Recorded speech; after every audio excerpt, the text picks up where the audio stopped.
وہ جوان جو ہی پروان چڑھا ان فوان شباب آیا تو اس کی پیشانی سجدے کے تقدس سے مالا مال ہو گئی، اس کی آنکھوں میں حیا اور شرم کے پہرے آ گئے، اس کے خیالوں میں پاکیزگی آ گئی، اس کی زندگی کے شب و روز نیکی کے ماحول میں بسر ہونے لگے، اس کی راتیں ذکر الہی میں، تلاوت کلام مجید میں اور دن یاد الہی میں روزے سے گزرنے لگے۔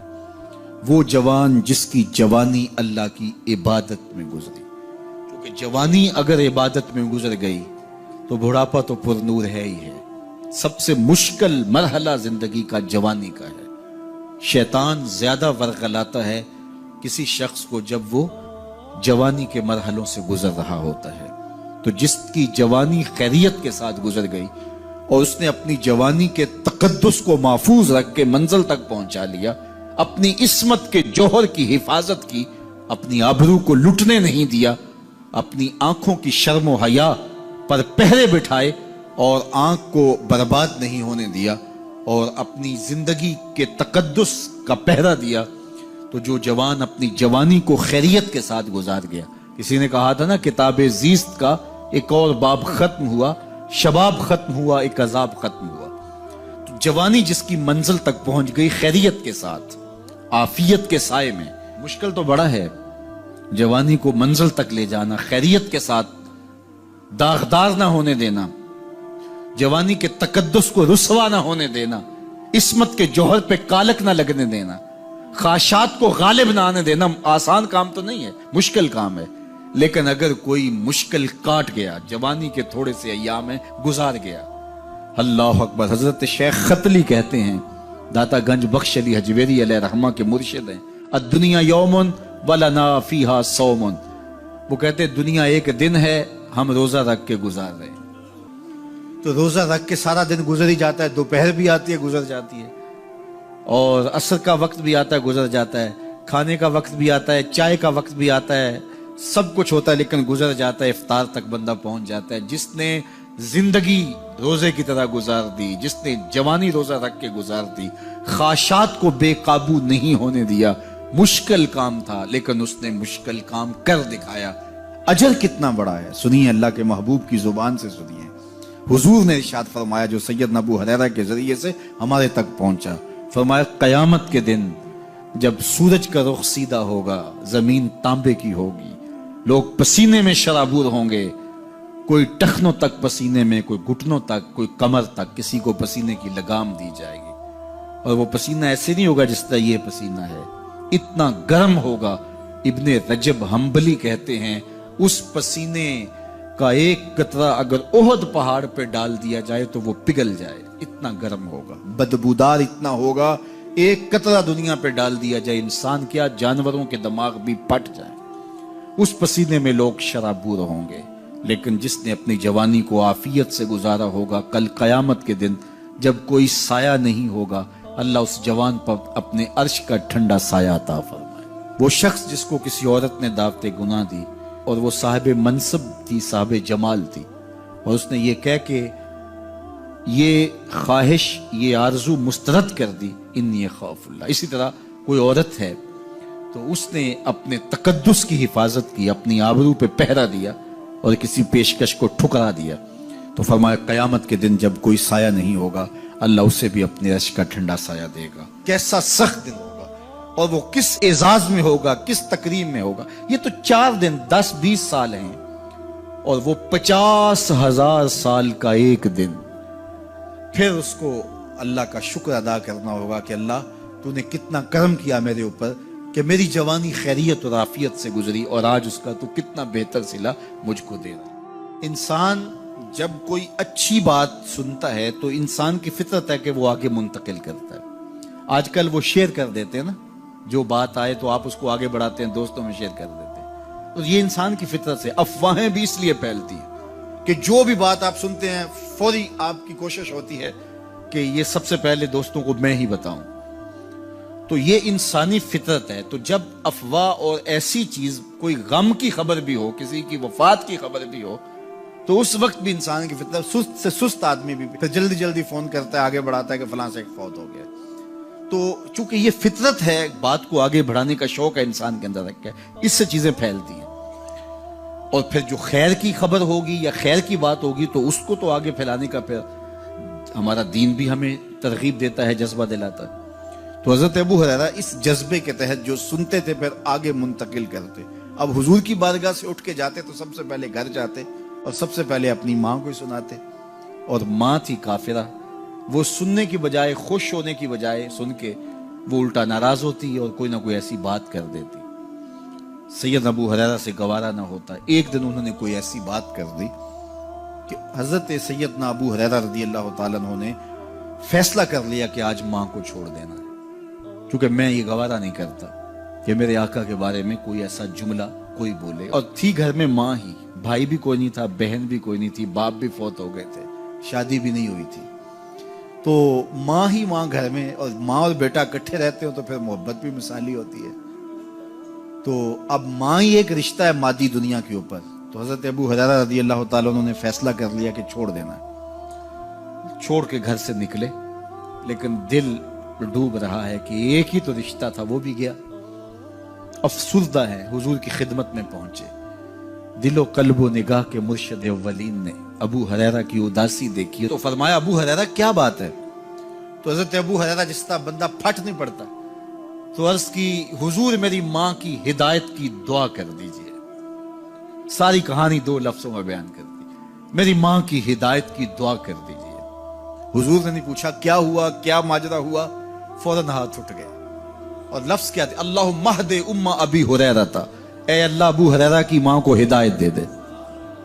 ادھر انہوں نے بے چینی سے یہ بات کہی، ادھر حضور کے ہاتھ اٹھے، پھر ان اٹھے ہوئے ہاتھوں کو خالی تو موڑا ہی نہیں جاتا، اجابت کا صحرا عنایت کا جوڑا، دلہن بن کے نکلی دعائے محمد صلی اللہ علیہ وسلم۔ تو حضور علیہ السلام نے ہاتھ اٹھا دی، حضرت ابو ہریرہ نے دوڑ لگا دی۔ کسی نے پوچھا ابو ہریرہ آج بڑی جلدی ہے؟ کہا آج ہی تو دیکھنا چاہتا ہوں، گھر پہلے میں پہنچتا ہوں یا حضور کی دعا پہلے پہنچتا ہوں؟ جا کے دروازے کو دستک دی، اندر پانی کے کھنکنے کی آواز آ رہی تھی جس طرح کوئی غسل کر رہا ہو۔ آواز دی تو آواز آئی، بیٹا ابو ہریرہ ٹھہرو، میں بھی آئی۔ کہا لہجے سے سمجھ گیا اس میں محمد عربی کی دعا بول رہی ہے۔ تھوڑی دیر کے بعد میری ماں آئی، تازہ آثار وضو سے اور غسل کی وجہ سے ان کے جو ہے وہ بالوں سے قطرے ٹپک رہے تھے، اور لبوں پر میرے حضور کا کلمہ جاری تھا۔ اللہ اکبر، سیدنا ابو ہریرہ تیرے مقدر پہ قربان۔ ایک سفر میں حضور علیہ السلام اور اصحاب گامزن تھے کہ راستے میں قیام کیا، تو ایک قبیلے کی صلح کروانے کے لیے حضور علیہ السلام تشریف لے گئے۔ وہاں کچھ تاخیر ہو گئی تو صحابہ نے حضرت ابوبکر صدیق کو کہا کہ حضور رک گئے ہیں تو نماز کا وقت جا رہا ہے، آپ نماز پڑھا دیجیے۔ تو حضرت ابوبکر صدیق رضی اللہ تعالیٰ عنہ مصلی پہ کھڑے ہو گئے۔ اب نماز شروع ہوگی، ادھر سے حضور بھی فارغ ہو گئے، تو آقا کریم تشریف لائے۔ تو آقا کریم علیہ السلام جو ہی تشریف لائے تو صحابہ کی صفیں بندی ہوئی تھی، حضور کو دیکھا انہوں نے راستہ چھوڑ دیا۔ پیچھے سے لے کر کے مصلی تک صحابہ نے حالت نماز کے اندر حضور کے لیے راہ کشادہ کر۔ کاش کہ یہ حدیث سب لوگوں نے پڑھی ہوتی اور امت میں اتنے فرقے نہ بنتے، اور یہ سوچ کبھی نہ پنپتی کہ نبی کے خیال سے نماز ٹوٹتی ہے۔ یہاں تو راستے چھوڑے جا رہے ہیں، یہاں تو پروٹوکول دیا جا رہا ہے۔ اللہ اکبر، اور یہ حدیث کہیں چھپی نہیں ہے، بخاری کے اندر چھپی ہوئی۔ اللہ اکبر، آقا کریم علیہ السلام تشریف لائے تو صحابہ نے راستہ چھوڑنا شروع کر دیا، نماز بھی چل رہی ہے اور حضور کا راستہ بھی چھوڑ رہے ہیں۔ بالکل حضرت ابوبکر صدیق کے پیچھے آ کے حضور کھڑے ہو گئے۔ وابو بکر لا یلتفت یمینا ولا یسارا، جب آپ نماز پڑھتے تھے تو نہ دائیں دیکھتے نہ بائیں دیکھتے، پوری توجہ انہماک ہوتا۔ وہ اپنی کیفیات کے جہان میں ڈوبے تھے اور حضور آ کے پیچھے کھڑے ہو گئے۔ صحابہ نے اپنے ہاتھوں کی پشت پہ ہاتھ مارنے شروع کر دیے۔ مقعن و تصدیہ، قرآن نے تالی لگانا، سیٹی مارنا، یہ شیطانی اعمال ہیں، لیکن ہاتھ کی پشت پہ ہاتھ مار کے متنبع کرنا یہ مختلف مواقع کے اوپر یہ جائز ہے۔ تو اب جب حضور آ کے پیچھے کھڑے ہو گئے اور صحابہ سمجھے کہ حضرت ابوبکر صدیق ایک استغراق کے عالم میں ہیں، ایک کیفیت کے جہاں میں ڈوبے ہیں، تو انہوں نے اپنے ہاتھوں کی پشتوں پہ ہاتھ مارنے شروع کر دیے. تو حضرت صدیق اکبر سمجھ گئے کوئی غیر معمولی واقعہ ہو گیا. دیکھا پیچھے حضور کھڑے تھے. اللہ اکبر. تو حضرت صدیق اکبر مصلی سے سرک کے پیچھے آنے لگے. تو آقا کریم نے اشارہ کیا رکو نماز پڑھاؤ. سیدنا صدیق اکبر اس کے باوجود پیچھے آ گئے. کبھی ہوتا ہے حکم اور کبھی ادب آگے ہوتا ہے. اللہ اکبر. حضرت سیدنا علی المرتضیٰ رضی اللہ تعالی عنہ کو کہا نا حضور نے صلح حدیبیہ کے موقع پہ صلح نامہ لکھوایا جا چکا تو لکھا یہ محمد رسول اللہ اور قریش کی جانب سے ہے. تو عروہ نے کہا اگر محمد رسول اللہ مان لیں ہم تو پھر لڑائی کس چیز کی ہے. تو اس لیے محمد رسول اللہ نہیں محمد بن عبداللہ لکھا جائے. تو وہ اس بات پہ بضد ہو گئے اور اگر ایسا نہیں ہوتا تو معاہدہ ٹوٹ رہا تھا. تو حضور نے حضرت علی المرتضیٰ سے کہا کہ چلو رسول اللہ کا لفظ مٹا دو. عرض کی میں تو نہیں مٹاؤں گا یہ نام میں تو نہیں مٹا سکتا. پھر حضور نے خود مٹایا. اب یہاں حضور نے کہا ابو بکر رکو لیکن حضرت ابو بکر نہیں رکے پیچھے آ گئے. اور پھر حضور خیر مصلی پہ گئے. نماز ہوئی سلام پھرا. تو حضرت ابو بکر صدیق رضی اللہ تعالیٰ عنہ کو حضور نے کہا ابو بکر جب میں نے کہا تھا تم رکے رہو تو تم کیوں پیچھے آئے. تو سنو حضرت ابو بکر نے کیا جواب دیا رضی اللہ تعالیٰ عنہ. کروڑوں سلام لاکھوں عقیدتوں اور نیاز مندیوں کے خراج ان کی چوکھٹ پہ عرض کرنے لگے ما کان لابن ابی قحافہ ان یؤم رسول اللہ صلی اللہ علیہ وسلم. حضور ابو قحافہ کے بیٹے کی جرت کب ہوئی کہ رسول اللہ کے آگے کھڑا ہو کے نماز پڑھائے. یہ ابو قحافہ کے بیٹے کی ہمت کب ہوئی کہ رسول اللہ کے سامنے کھڑا ہو کے نماز پڑھائے. تو ادب پہلا کرینہ ہے محبت کے کرینوں میں. حضرت ابو بکر صدیق رضی اللہ تعالی عنہ نے اگر حضور علیہ الصلوۃ والسلام کی اطاعت اور حضور کی محبت ادب فرما برداری اور جان ساری کے انوکھے باب رقم کیے ہیں لیکن حضور نے بھی ان کو جو اعزازات دیے. ایک خاتون آئی مسئلہ پوچھنے. آقا کریم نے فرمایا پھر آ جانا. اس نے کہا پھر آؤں اور آپ نہ ملیں تو کہا میں نہ ملوں ابو بکر تو ملیں گے نا. اللہ اکبر. تو اپنے بعد اشارہ دے دیا ان کی طرف کہ میرے بعد میرا نائب ابو بکر ہے. اللہ اکبر. عزتوں کی مسند اور عزتوں کی معراج اور عزتوں کے مقام پہ سیدنا صدیق اکبر رضی اللہ تعالی عنہ کو بٹھایا. میرے والد گرامی رحمت اللہ تعالی علیہ نے پوری زندگی میں کوئی ایک تقریر بھی ایسی نہیں کی جس میں یہ اشعار نہ پڑے ہوں. جب وہ خطبہ پڑھتے تھے تو خطبہ پڑھنے کے بعد یہ اشعار پڑھا کرتے تھے جس میں اس کی کیفیت ہے کہ جو حضور کے شہر میں جانے کے لیے تڑپتا ہے. ز مہجوری برآمد جان عالم ز مہجوری برآمد جان عالم تراحم یا نبی اللہ تراحم. کہ عرض کی جا رہی حضور آپ کی جدائی میں پورے جہان کی جان نکل رہی. ز مہجوری برآمد جان عالم تراحم یا نبی اللہ تراحم نہ آخر رحمت للعالمینی. ز محرومہ چرا فارغ نشین بروں سر از برد یمانی کہ روئے تست صبح زندگانی. حضور اپنا سر انور اس یمنی چادر سے ذرا نکالیے چونکہ آپ کا چہرہ انور زندگی کی صبح ہے زندگی کی بہار ہے. ادیم طائف نعلین پاکن شراکز رشتہ جاں ہائے ماکن. اللہ اکبر. جامی علیہ رحمہ کا انداز کتنا دل آویز ہے. وہ کہتے ہیں حضور آپ طائف کے بنے ہوئے چمڑے کے جوتے پاؤں کی زینت بنائیں.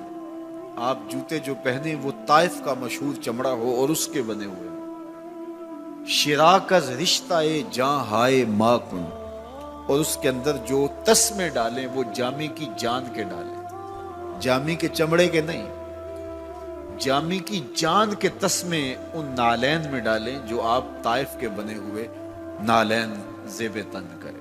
وہ ایک شاعر کہتا ہے عربی کا کہ یا لیتنی کنت تربت ایبتکم فلتسمت نعالک ذاک کدی. کاش میں مولوی نہ ہوتا. وہ بہت بڑا شیخ الحدیث گزرا ہے تو وہ کہتا ہے میں کاش شیخ الحدیث نہ ہوتا میں مولوی نہ ہوتا مدینے کی گلی کی مٹی ہوتا حضور گزرتے تلووں کو چوم لیتا. چے باشد گر کنی سوئم نگاہے ہمیشہ گر نہ باشد گاہے گاہے نگاہے یا رسول اللہ نگاہے. صد ہزاراں جبریل اندر بشر بہر حق سوئے غریبہ یک نظر، یا رسول اللہ انظر حالنا، یا حبیب اللہ اسما قالنا، اننی فی بحر غم مغرق خذ یدی ساحل لنا اشکالنا، یا صاحب الجمال و یا سید البشر من وجهک المنیر لقد نور القمر، لا یمکن الثناء کما کان حقہ بعد از خدا بزرگ توئی قصہ مختصر۔ ساری کہانی آ کے یہی ختم ہوتی ہے۔ تو یہ میری اور آپ کی سعادت مندی ہے۔ اللہ کی توفیق سے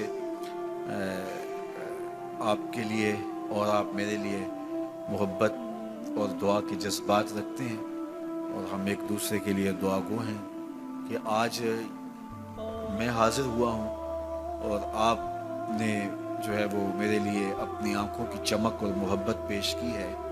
اللہ یہ دن آپ کو بھی نصیب کرے۔